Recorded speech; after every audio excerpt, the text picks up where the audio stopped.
এবান্টি তোরা কি করছিস রে? আমরা খেলা করছি। খেলা মানে কি এঁকেছিস তোরা? তুই লাভ আঁকছিস? না, কি করছিস তাহলে জল দিয়ে? বাবা লাভ আঁকছে জল দিয়ে? বাবা কোথা থেকে শিখলে গো? বাবা তুমি কাদের ঘরে ছেলে গো, দুষ্টু ছেলে? বাহ কত সুন্দর আঁকছে দেখো। এ তাকাও, এদিকে তাকাও একটু, তোমার মুখটা দেখি। ওরে বাবা হাসি দেখো, প্রচুর লজ্জা করে গো বাবা। এই দেখো সকালবেলা কি করছে দেখো জল দিয়ে। তোমরা কেউ করতে পারবে? কমেন্ট করে বলবে তো। আর দেখো তুমিও করতে পারো, দেখি তোমার মুখটা দেখি।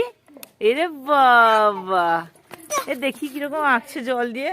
সুন্দর করেছো। বোতলটা কি ফুঁড়ো করেছো তুমি? বাবা খুব সুন্দর হয়েছে গো।